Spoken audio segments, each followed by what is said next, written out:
So I've got a question for you. Do you have a goal that you want to achieve, but there's something stopping you taking the first step? You may even know what that first step is, but you're just not taking it. Or maybe you work with clients who say they want to make a change, but seem reluctant to take the necessary action. If the answer is yes, then the hero's journey may provide the answer. When we set out on any journey, it's useful to have a map so that we can plan our route and have an idea of anything that may delay us or hinder our progress, as well as knowing what supplies we need to take with us to see us through to the end. The journey of life is no different. Sometimes it's useful to have a map, if for no other reason than to know that you're on the right track. One of the key points in the hero's journey metaphor is the moment of crossing the threshold, and that's what I'd like to explore more with you now.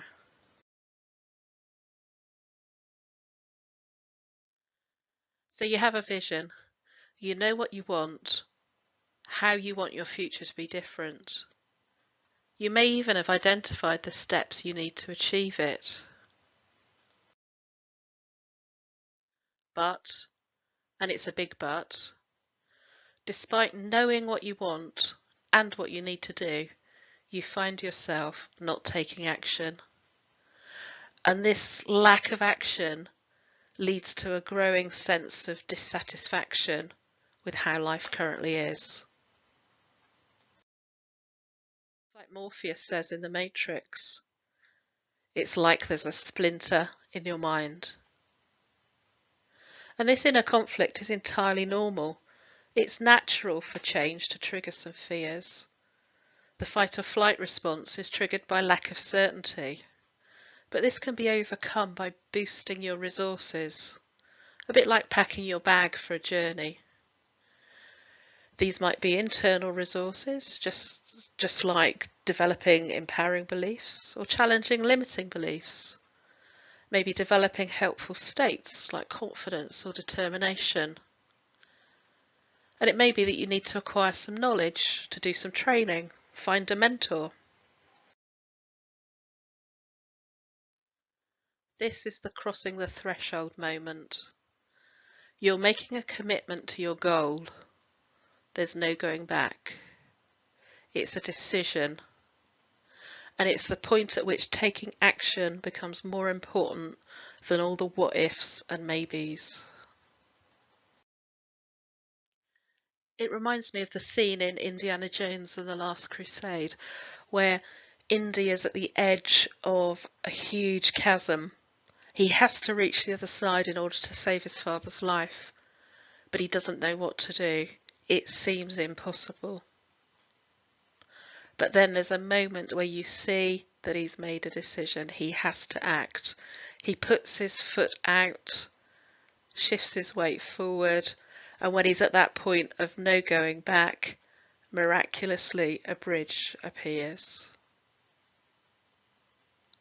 Now in reality, it doesn't need to be that dramatic. So think of any goal you may have and ask yourself the question, what is the single smallest step you could take right now?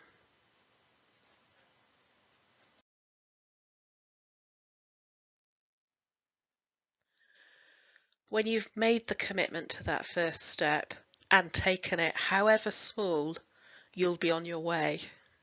You're no longer stuck, you're moving. And according to Joseph Campbell, this is when the magic starts to happen. Doors will open where you didn't know that doors existed. And you might like to take a moment now to think of times in your life when you've committed to taking action, when you've committed to a goal. How often have you been surprised by unexpected assistance from unexpected sources? Your attention has shifted to looking for assistance rather than focusing on the obstacles in the way.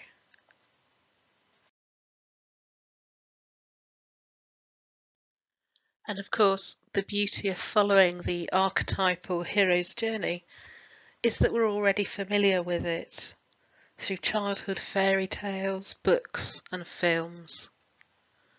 To quote Joseph Campbell, we have not even to risk the adventure alone, for the heroes of all time have gone before us. The labyrinth is thoroughly known. We have only to follow the thread of the hero path. Happy journeys.